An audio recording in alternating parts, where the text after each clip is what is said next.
Bismillahirrahmanirrahim. Assalamualaikum warahmatullahi wabarakatuh.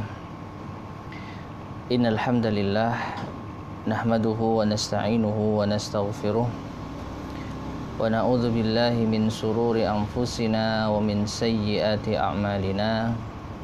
Man yahdihillahu fala mudhillalah wa man yudlil fala hadiyalah.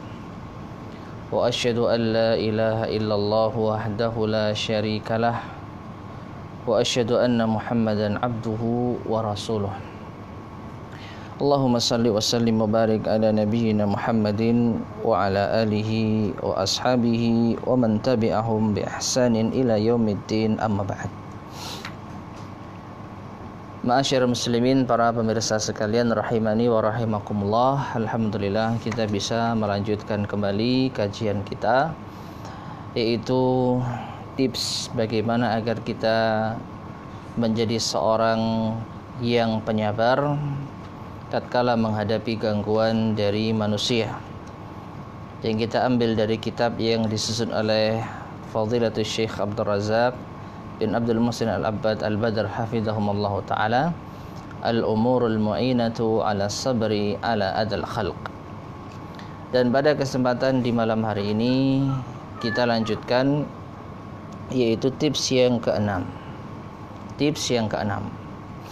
Namun sebelumnya seperti biasa kita sedikit murajaah kembali, yaitu 5 tips yang telah disebutkan oleh Syekhul Islam Ibnu Taimiyah rahimahullah ta'ala, bagaimana agar kita bisa menjadi pribadi penyabar dalam menghadapi gangguan dari manusia.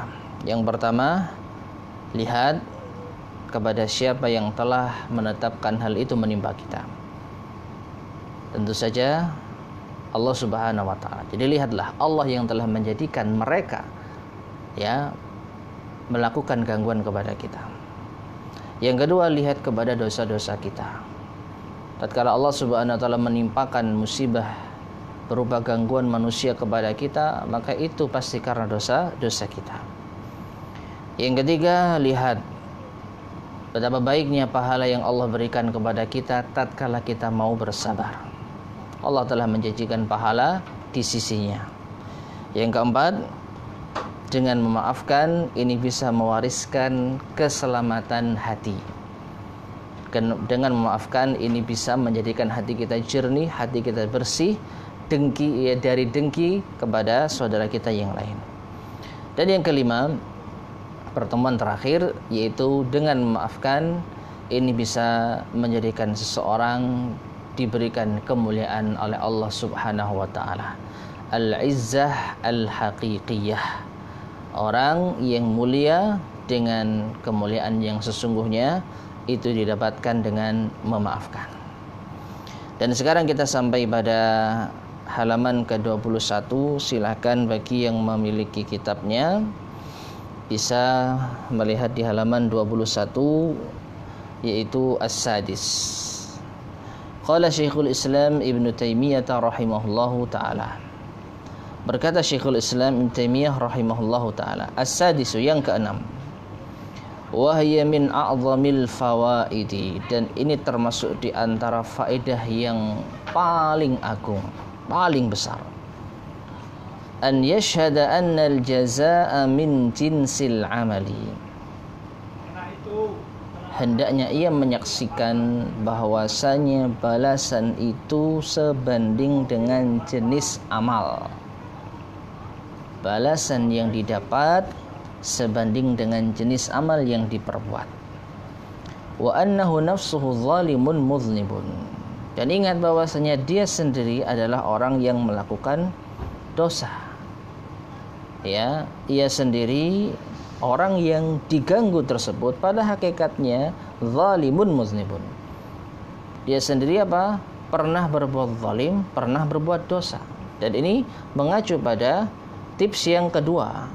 Tatkala kita mendapatkan gangguan dari manusia, yakinlah itu karena dosa kita.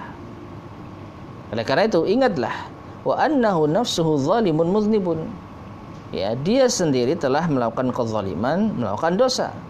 Wa anna man afa 'anin nasi afallahu anhu. Sehingga Barang siapa yang memaafkan manusia, maka Allah pun akan memaafkannya. Ini makna al-jaza min jinsil amal. Balasan sesuai dengan amal perbuatan. Tatkala kita melakukan dosa, lalu kita maafkan orang, maka Allah pun juga akan memaafkan kita. Wa man ghafara lahum ghafarallahu lahu. Siapa yang mengampuni manusia, maka Allah pun akan mengampuninya. Fa idza syahida anna afwahu anhum wa safhahu wa ihsanahu ma'a isaatihim ilaihi sababun la sababun li an yajziyahu Allahu kadzalik min jinsi amalihi. Ya. Kita terjemahkan dulu. Fa idza syahida, maka apabila seorang hamba ini menyaksikan anna afwahu anhum, bahwa pemaafannya kepada mereka, wa safhahu wa ihsanahu, dan pengampunan dirinya dan perbuatan baiknya kepada orang yang mengganggunya, ma'isatihim ilaihi, padahal mereka telah berbuat buruk kepada dirinya, sababun, adalah sebab, li an yajziyahullahu kadzalik min jinsi amalihi, yaitu Allah akan membalas dirinya sesuai dengan jenis amalnya. Faya'fu anhu wa yasfahu, faya'fu anhu wa yasfaha wa yuhsina ilaihi. Ya, maka Allah pun akan memaafkannya, mengampuninya, dan berbuat baik kepadanya ala dunubihi, atas dosa-dosanya. Orang lain berbuat dosa kepada kita, berbuat kezaliman kepada kita, berbuat kejahatan kepada kita, mengganggu kita, lalu kita maafkan, kita ampuni, maka Allah pun juga akan memaafkan, karena kita pun juga melakukan dosa kepada Allah. Ingat, poin yang ke-6 ini cukup erat kaitannya dengan poin yang kedua. Ya, orang mengganggu kita ini karena dosa kita. Ya, karena kita berbuat dosa, Allah Subhanahu wa taala menimpakan ujian kepada kita dengan gangguan manusia. Nah, kalau kita maafkan orang lain, maka Allah pun juga akan mengampuni dan memaafkan dosa kita. Sederhana. Ya. Engkau maafkan orang, engkau pun dimaafkan oleh Allah Subhanahu wa taala. Inilah makna al-jaza min jinsil amal. Balasan sesuai dengan amal yang diperbuat. Kalau sudah kita bisa menyaksikan, mencermati, merenungkan hal tersebut, wa yashulu alaihi afuhu wa sabruhu, maka ini akan mempermudah dirinya untuk memaafkan dan bersabar. Wa yakfil aqila hadhil faidatu, dan cukuplah faedah ini dipahami oleh orang yang berakal. Anda ingin dosa Anda diampuni oleh Allah, Anda ingin kesalahan Anda dimaafkan oleh Allah, mudah, maafkan orang lain, ampuni kesalahan orang lain. Engkau akan mendapatkan balasan sesuai dengan amal yang telah kau lakukan kepada manusia. Taib. Sekarang kita baca ta'liq dari Syekh Abdul Razak Ibn Abdul Muhsin Al-Abbad hafidhahumullahu ta'ala. Berkata Syekh hafidhahullah ta'ala, minal umuri allati tu'inul abda ala sabri ala adal khalq, di antara perkara yang membantu seorang hamba untuk bisa bersabar atas gangguan manusia, an yashhada, yaitu hendaknya ia menyaksikan annal jazaa'a min jinsil amal, bahwasanya balasan itu sesuai dengan jenis amal yang ia lakukan. Fa idza afauta 'anin nasi afallahu 'anka dzunubaka wa taqsiraka fi haqqillahi subhanahu wa ta'ala. Jika engkau memaafkan manusia, maka Allah pun akan memaafkan dirimu dari dosa-dosamu, dari kelalaianmu terhadap hak Allah Subhanahu wa ta'ala. Ya, terhadap hak Allah Subhanahu wa ta'ala. Wa jazakallahu ala afwika afwan minhu subhanahu wa ta'ala, dan Allah akan membalas ya pemaafanmu kepada mereka dengan pemaafan dari Allah Subhanahu wa ta'ala. Wallahu yuhibbul afin, anin nas, dan Allah mencintai orang-orang yang memaafkan manusia. Fa idza afauta 'anil ibadi fi adahum lak, apabila engkau memaafkan hamba-hamba Allah, manusia, tatkala mereka mengganggu dirimu, talaban ma indallah, demi untuk meraih, mengharap apa yang ada di sisi Allah, jazakallahu subhanahu wa ta'ala min jinsi amalika, Allah akan membalas dari jenis amal perbuatanmu. Apa? Maaf dibalas dengan maaf, ampunan dibalas dengan ampunan. Fa'afa subhanahu wa ta'ala angka, maka Allah pun akan memaafkanmu. Ya, jadi ini bisa menolong kita untuk sabar. Kalau kita tahu Allah akan memaafkan dosa-dosa kita dengan sebab kita memaafkan dosa-dosa manusia atas diri kita, maka ini akan menolong kita untuk menjadi pribadi penyabar. Nah, ini yaitu tips yang ke-6. Selanjutnya, qala Syekhul Islam Ibnu Taimiyah rahimahullahu taala, berkata Syekhul Islam Ibnu Taimiyah rahimahullahu taala, as-sabi, yang ke-7, an ya'lama, hendaknya ia mengetahui, annahu idza istaghalat nafsuhu bil intiqam, bahwasanya ketika jiwanya sibuk dengan keinginan balas dendam. Ya, sekali lagi, fokus pembahasan sabar kita dalam menghadapi gangguan manusia kepada diri kita, sebagaimana telah kita terangkan di awal kajian kita. Silakan lihat, yaitu rekaman video kajian yang pertama, bahwasanya fokus pembahasan kita sabar atas ulah manusia yang mengganggu kita. Nah, jadi yang ke-7, apabila seorang hamba menyibukkan dirinya untuk merencanakan pembalasan dendam, wa talabil muqabalah, dan menuntut ganti, doa alaihi zamanuhu, maka akan hilang waktunya, wa tafarraqa alaihi qalbuhu, dan akan berpecah belah hatinya. Jadi hatinya sudah enggak tenang lagi, hatinya gundah, gelisah, ya. Wafatahu min masalihihi, maka akan kehilangan kemaslahatan dirinya, la yumkinu istidrakuhu, yang tidak akan mungkin untuk diperoleh kembali. Wala'alla hadza a'zamu alaihi minal musibah, dan bisa jadi kehilangan waktu untuk kemaslahatan diri kita ini musibahnya lebih besar, ya, dibandingkan dengan musibah allati nalathu min jihatihim, yang ia dapatkan dari sisi mereka. Perhatikan, di sini perlu untuk kita merenung lebih dalam. Ya, kita mendapatkan gangguan dari manusia, sepakat itu adalah musibah. Karena nggak ada orang yang mau diganggu, nggak ada orang yang mau untuk yaitu diperlakukan dengan buruk. Jadi tatkala kita mendapatkan perlakuan buruk dari orang lain, itu musibah yang menimpa diri kita. Nah, tatkala dengan musibah itu kita luangkan waktu kita untuk membalas dendam, untuk menuntut hak kita, maka bisa jadi kehilangan waktu kita untuk meraih kemaslahatan diri kita. Ini adalah musibah yang lebih besar dibandingkan dengan gangguan mereka kepada kita. Gara-gara kita balas dendam, akhirnya kita terlewat dari perbuatan-perbuatan baik. Contoh misal,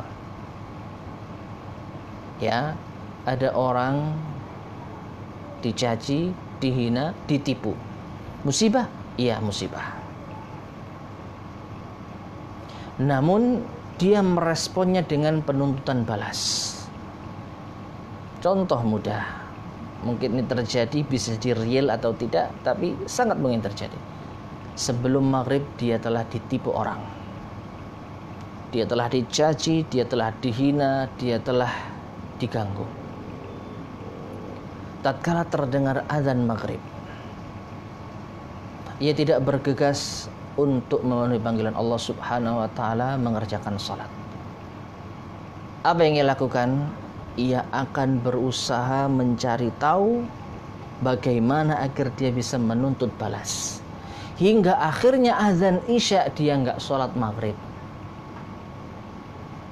Atau contoh yang lebih real lagi, misal orang pulang kerja sebelum maghrib. Misal musim hujan kemarin ya banyak genangan air. Pulang kerja sebelum azan maghrib dia digenjret. Apa bahasa Indonesia digenjret ya? Jadi dia disalib dari samping, kemudian air genangan yang kotor itu mengenai dirinya. Musibah? Iya musibah. Karena nggak ada orang yang mau digenjret pakai air. Lalu apa yang terjadi? Ia kejar. Demi untuk apa? Pembalasan dendam. Demi untuk membela harga dirinya. Dikejar. Qadarullah, pengejaran ini selesai setelah adzan isya. Adzan maghrib masih ngejar. Bisa jadi ketika ternyata orang yang dikejar tahu kalau dikejar, ia pun lari. Ia pun mengencangkan, yaitu mempercepat kendaraannya. Ya, yang melaju dengan cepat, dikejar terus. Kapan kenanya? Kenanya mungkin ba'da azan salat isya. Maka di sini ada dua musibah. Musibah yang pertama, orang ini terzalimi dengan terkena percikan air hujan dari orang yang lewat, yang membalap dirinya. Musibah, iya. Tetapi musibah kehilangan waktu untuk mengerjakan sholat maghrib demi penuntutan balas dendam, mana yang lebih besar? Mana yang lebih besar? Jawab. Tentu saja seseorang menuntut balas dendam lalu kehilangan waktu untuk bisa mengerjakan sholat maghrib, lebih besar musibahnya meninggalkan kewajiban Allah Subhanahu wa ta'ala. Ya, maka subhanallah, ungkapan yang sangat luar biasa dari Syekhul Islam Taimiyah yang membuka fikiran kita. Ya, wala'alla hadza a'zamu alaihi minal musibati allati nalathu min jihatim. Dan bisa jadi meluangkan waktu untuk balas dendam sehingga kita terlewat dari mengerjakan ketaatan, kewajiban. Ini musibahnya lebih besar nilainya dibandingkan dengan musibah hanya dengan, yaitu apa? Merasakan gangguan dari orang tadi. Semisal yang tadi saya contohkan, ya digenjret pakai air, ya genangan air tatkala ada motor yang lewat di samping kita. Musibah iya, tetapi dibandingkan dengan kehilangan waktu untuk mengerjakan sholat maghrib, maka nggak ada apa-apanya musibah terkena air tersebut. Faida afa wa sofaha, maka apabila ia memaafkan, apabila ia mengampuni, faragha qalbuhu, maka hatinya akan kosong. Apa artinya kosong? Yaitu lengang. Hatinya akan tidak ada beban, tidak berontak. Hatinya sabar, tenang. Ya, tidak ada yang perlu dipikirkan untuk mengejar orang yang berbuat zalim tadi. Wa jismu, demikianlah jiwanya. Kita nggak perlu memacu adrenalin untuk mempercepat laju kendaraan kita demi mengejar orang yang menggenjret kita tadi. Lima solihihi, dia sehingga apa? Kita bisa meluangkan waktu tersebut ya untuk meraih kemaslahatan kita seperti tadi. Ya, setelah kita sadar, wah ini azan maghrib, sudah nggak usah dikejar lah, biarkanlah dia berjalan. Semoga Allah mengampuninya, semoga Allah mengampuni saya. Selesai perkara. Ya. Nah ini, allati hiya ahammu indahu minal intiqam, dan ini lebih penting, meraih keselamatan diri, meraih kemaslahatan diri lebih utama dan lebih besar dibandingkan dengan penuntutan balas. 6. Taib ma'asyar muslimin rahimani wa rahmatullah. Jadi poin yang ketujuh, intinya kalau kita balas dendam itu akan menghabiskan waktu, akan membuang-buang waktu, padahal kita butuh waktu untuk mendapat kemaslahatan, untuk meraih kemaslahatan bagi diri kita. Baik, sekarang kita baca ta'liq dari Fadilatul Syekh Abdul Razak Ibn Abil Muhsin Al-Abbad Al-Badr hafizahullahu ta'ala. Wa hadza aidan malhadun muhimmun, dan ini juga merupakan catatan penting fi hadzal bab, dalam bab ini. Anal insana law istaghalla bil intiqam, bahwasanya manusia tatkala ia sibuk untuk membalas dendam, wa bada'a yukhattitu, ia mulai untuk merancang, wa yurattibu, menyusun rencana, wa ya'malu alal intiqam, dan melakukan pembalasan, fahu fil haqiqati, maka dirinya pada hakikatnya bihadzal waqt, dengan waktu alladhi ahdarahu, yang telah ia lewatkan, wa dhayya'ahu, yang telah ia sia-siakan, min umurihi, dari umurnya, yakunu fawwata juz'an min zamanihi, jadilah ia akan kehilangan sebagian dari waktunya, min umurin hiya anfa'u lahu min hadhil umur, dari perkara-perkara yang lebih manfaat dari perkara yang lainnya, allati istaghalla biha, yang dengannya ia sibuk, sawa'an min masalihihi ad-diniyati awid dunyawiyati, sama saja apakah ini kemaslahatan yang diraih secara agama maupun duniawi. Ya, contoh tadi tatkala kita terangkan bahwasanya ketika kita ingin balas dendam, ya, lalu kita kehilangan waktu sholat, kehilangan waktu zikir, kehilangan waktu baca Quran, ya ini sayang, eman, ya, sayang. Sehingga ma'asyarul muslimin rahimani wa rahimakumullah, dengan meluangkan waktu kita membalas dendam, kita akan kehilangan kesempatan untuk meraih kemaslahatan duniawiyah, ya, dini, agama, atau ad-dunyawiyah atau ad-dunyawi, yaitu kemaslahatan berupa dunia. Ya, kalau kemaslahatan berupa dunia, contohnya kasus yang persis tadi kita contohkan. Ya, tatkala kita berangkat kerja, ya, tatkala kita berangkat kerja, kita mau dagang, tiba-tiba kita disalib orang, kaget. Kalau kita kejar orang tersebut, kita akan kehilangan waktu untuk memasarkan dagangan kita. Kita akan terlambat datang ke kantor kita. Rugi nggak dunia kita? Jelas rugi. Ya, mungkin kita puas, yaitu apa? Kita akan bisa melampiaskan hak kita, melampiaskan amarah kita untuk menegakkan yang namanya keadilan, untuk menegakkan pembalasan. Tapi dengan seperti itu, akhirnya kita kehilangan waktu, sehingga kita telat masuk kantor, sehingga kita telat untuk mengirimkan pesanan. Apa enggak sayang? Ya. Jadi perhatikan penjelasan dari Syekh Abdul Razak menguatkan apa yang disebutkan oleh Syekh Abdul Razak, Syekhul Islam Taimiyah rahimahullahu taala. Jadi orang kalau sibuk untuk membalaskan dendam, ia akan kehilangan waktunya untuk hal-hal yang lebih manfaat, baik dalam urusan agama maupun urusan dunia. Falihada, oleh karenanya, yang bagi lil abdi, sebaiknya bagi seorang hamba, an yutma'inna nafsahu, atau an yutmi'anna nafsahu.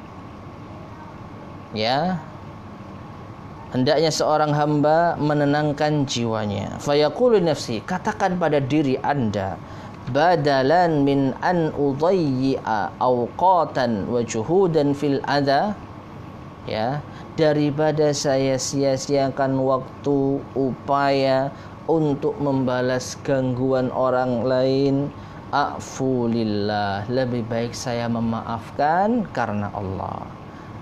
Au asbiru ala hadzal ada, atau aku bersabar atas gangguan ini, iltimasan lima indallah, demi mengharapkan apa yang ada di sisi Allah, wa ahfadhu waqti, dan demi menjaga waktuku. Waktu tidak hilang, dia dapat ganjaran pahala di sisi Allah Subhanahu wa taala. Fasabru ala adzal khalq, maka bersabar atas gangguan manusia, babun min abwabi hifdzil waqti, termasuk di antara bab untuk menjaga waktu kita, wa adamu idha'atihi, dan tidak menyia-nyiakan waktu kita. Ya, nah ini yang ketujuh. Jelas ya? Jadi poin utamanya, dengan kita tidak membalaskan dendam, maka waktu kita akan terselamatkan dari kesia-siaan, dari musibah yang lebih besar, baik dalam urusan agama maupun dalam urusan dunia. Dengan kita bersabar, memaafkan, tidak membalas dendam, waktu kita akan lebih bisa kita manfaatkan dengan sebaik-baiknya. Taib.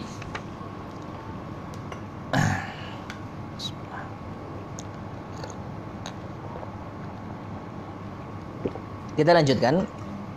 As-samin yang ke-8. Di antara perkara tips yang bisa menjadikan kita pribadi penyabar atas gangguan orang lain kepada kita. Qala Syekhul Islam Ibnu Taimiyah rahimahullahu taala. Syekhul Islam Taimiyah rahimahullah berkata, "Ats-tsaminu yang ke-8, anna intiqamahu wastifa'ahu wa intisarahu li nafsihi wa intiqamahu laha." Bahwasanya balas dendamnya, atau ia menuntut haknya, atau ia membela dirinya, membela jiwanya, fa inna Rasulullah sallallahu alaihi wasallam man taqama li nafsihi qad. Maka ingatlah, perhatikan bahwasanya Rasulullah sallallahu alaihi wasallam tidak pernah sama sekali membalas sesuatu yang menimpa dirinya. Ya, jadi orang yang suka balas dendam, suka menuntut haknya, membela dirinya dalam urusan pribadi, dalam urusan duniawi, lihat Rasulullah SAW tidak pernah beliau membalas dendam atas apa yang beliau dapatkan dari gangguan manusia. Fa'idha kana hadha khaira khalqillah, maka apabila seperti ini keadaan manusia yang paling baik, wa akramahum 'ala Allah, dan manusia yang paling mulia dibandingkan dengan yang lainnya, lam yantaqim li nafsihi, beliau tidak pernah membalas dendam untuk dirinya, ma'anna adzahu adallah, padahal mengganggu beliau adalah bentuk gangguan kepada Allah. Ya, wa yata'allaqu bihi huququddin, dan terkait dengan hak-hak dalam urusan agama. Mengganggu Rasulullah sama seperti mengganggu Allah Subhanahu wa taala, karena beliau adalah utusan Allah Subhanahu wa taala. Ya, menyakiti utusan sama seperti menyakiti yang mengutus. Mendustakan utusan sama seperti mendustakan yang mengutus. Mengganggu utusan sama seperti mengganggu yang mengutus. Siapa yang mengutus Rasulullah? Allah Subhanahu wa taala. Wa nafsuhu asyraful anfusi wa azkaha, dan jiwa Rasulullah adalah semulia-mulianya jiwa, sesuci-sucinya jiwa, wa abarruha, dan sebaik-baiknya jiwa, wa ab'aduha min kulli khuluqin mazmum, dan yang paling jauh dari akhlak tercela. Ya, diri Rasulullah SAW paling jauh dari akhlak yang tercela. Wa haqquha bi kulli khuluqin jamil, dan beliau adalah orang yang paling menerapkan, yang paling berhak untuk meraih akhlak yang mulia, akhlak yang indah. Wa ma'ahada, bersamaan dengan itu, falam yakun yantaqimu laha, beliau tidak pernah membalaskan dendam atas dirinya. Tidak pernah beliau menuntut balas atas apa yang terjadi pada diri beliau. Fa kaifa yantaqimu ahaduna li nafsi, bagaimana lalu kita kok mau membalas untuk diri kita? Rasul saja yang lebih mulia daripada kita tidak pernah membalas atas dirinya. Lalu bagaimana dengan kita yang jauh derajatnya dari Rasulullah SAW? Bagaimana kita kok mau membalas atas diri kita? Allati huwa a'lamu biha wa bima fiha minasyurur, padahal kita tahu bahwasanya apa-apa yang ada pada diri kita berupa keburukan, wal uyub, dan aib. Rasulullah nggak punya aib, nggak punya keburukan, diganggu tapi beliau nggak pernah membalas. Lah kita yang banyak dosanya, yang kita banyak aibnya, diganggu, malu kita ini. Ya, semulia apa sih jiwa kita kok kita ini membalas ulah manusia kepada kita, padahal diri kita tidak ada apa-apanya dibandingkan dengan Rasulullah SAW. Harusnya Kalau mau membalas, Rasulullah yang lebih pantas untuk membalas atas perbuatan orang kepada beliau. Tapi beliau tidak pernah melakukannya. Bali rajulul arifu, bahkan seorang yang arif pun, seorang yang bijak di antara manusia, la tusawi nafsuhu indahu, tidak pernah sama, tidak akan pernah sama jiwanya jika dibandingkan dengan Rasulullah SAW. An yantaqimalah, sehingga pantas baginya untuk membalas atas apa yang menimpa dirinya. Wala qadara laha indahu, dan tidak ada kedudukan, ya, tidak sebanding kedudukan orang siapapun dia, sebijak apapun dia dibandingkan dengan Rasulullah SAW. Yujibu alaihi intisarahu laha, sehingga mengharuskan dia untuk membalas dan membela dirinya. Ya. Nah, ini akhir dari penjelasan Syekhul Islam Taimiyah rahimahullah taala pada poin yang ke-8. Jadi intinya, ma'asyarul muslimin rahimani wa rahimakumullah, lihat diri kita yang banyak dosa.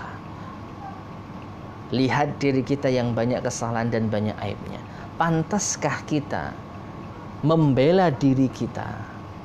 Pantaskah kita membela kehormatan diri kita yang penuh dosa ini, sehingga kita pun membalas perbuatan orang atas diri kita?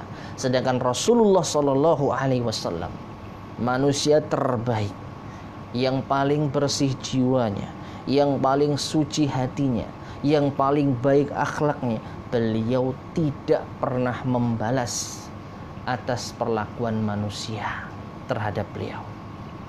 Nanti akan diterangkan oleh Syekh Abdul Razak secara global, apakah pernah Rasulullah SAW membalas perbuatan buruk orang terhadap beliau.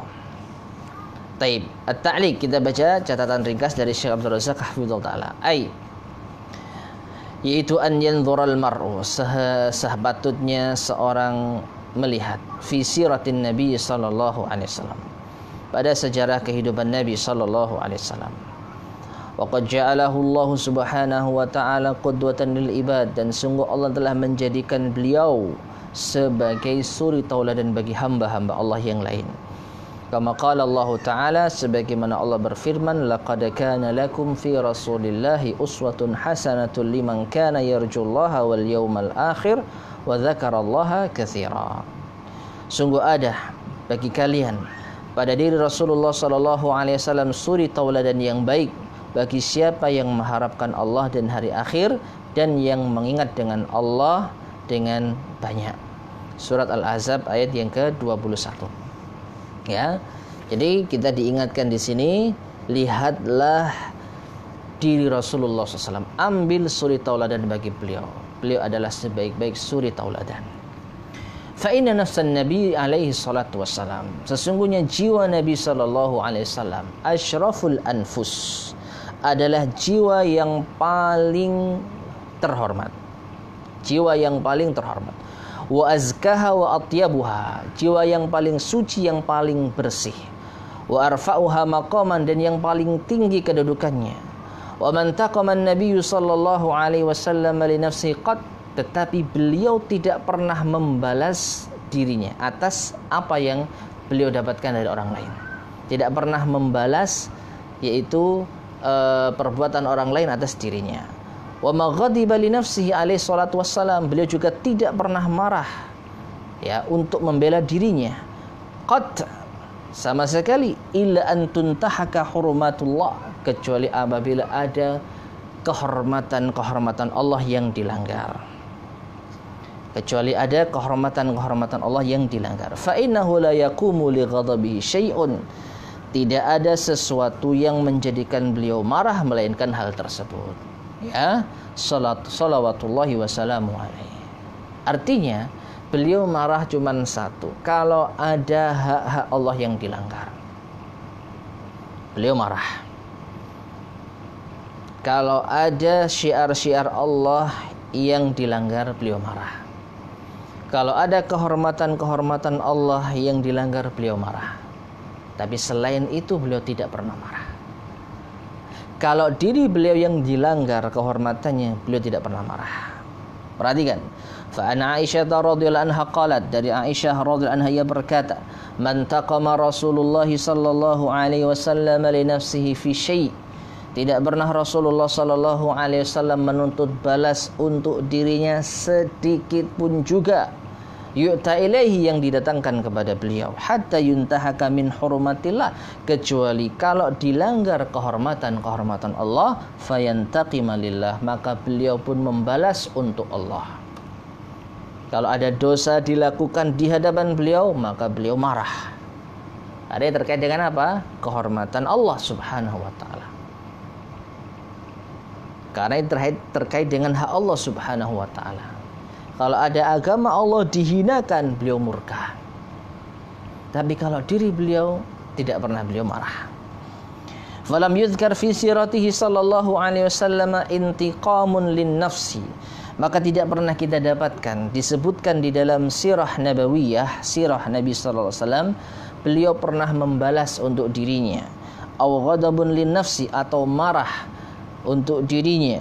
Ma'annahu alaihi salatu wassalam, padahal beliau sallallahu alaihi wasallam uziya fi marratin atidah, banyak sekali mendapatkan gangguan.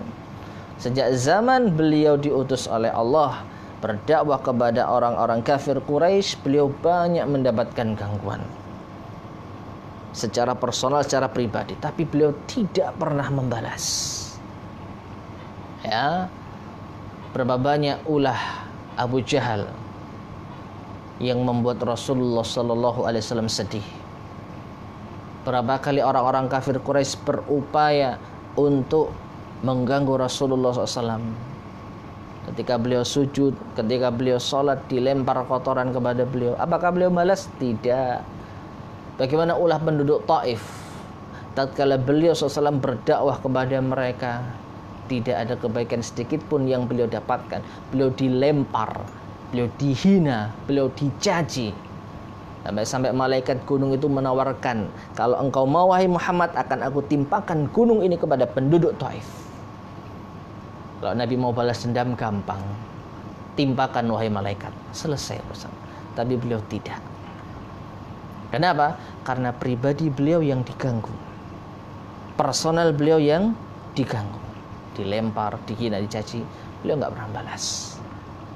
Ya, dan ini sudah tidak, yaitu sudah masyhur dari sirah Nabi SAW, beliau tidak pernah sama sekali membalas gangguan. Padahal beliau diganggu bolak-balik, nggak kehitung. Ya, adzan aziman, dengan gangguan yang sangat besar. Falam yunqal fi siratihil atirah, maka tidak pernah dinukil di dalam sejarah beliau yang sangat harum, yang sangat wangi, salawatullahi wassalamu alaihi, annahu intaqama li nafsihi qad, bahwasanya beliau membalas dendam untuk dirinya, sama sekali enggak pernah. Faidan, maka dengan demikian, minal umur allati tu'inuka ala sabri ala adal makhluqin, di antara perkara, ya perhatikan, di antara perkara yang bisa menolong dirimu untuk bisa bersabar atas gangguan makhluk, gangguan manusia, antanzura fi sirati, antanzura fi hadhihi siratil atirah, lihatlah sejarah yang harum dari sejarah Nabi kita yang mulia sallallahu alaihi wasallam. Antanzura fi hadhihi siratil atirati, sirati nabiyyina al-karim alaihi salatu wassalam. Wa an tujahida nafsaka ala husnil ittisa', dan hendaknya engkau berjuang dengan sungguh-sungguh dengan jiwamu untuk meneladani beliau dengan baik, ya, husnul ittisa'i bihi wal iqtida'i bihadihi salawatullahi wassalamuhu wa barakatuh alaihi, dan juga agar engkau mengikuti petunjuk beliau sallallahu alaihi wasallam dengan baik. Baik, masyarakat muslimin rahimani wa rahimakumullah. Inilah hal yang kedelapan, tips yang bisa menjadikan kita pribadi penyabar atas gangguan manusia yang menimpa kita. Lihatlah pribadi Rasul sallallahu alaihi wasallam. Beliau tidak pernah balas dendam apabila pribadi beliau diusik. Maka kita yang banyak dosa, pantaskah kita membalaskan dendam atas diri kita? Mari kita renungi, semoga bermanfaat. Kurang lebihnya saya mohon maaf. Subhanakallahumma bihamdika asyhadu an la ilaha illa anta astaghfiruka wa atubu ilaik. Alhamdulillahirabbil alamin. Assalamualaikum warahmatullahi wabarakatuh.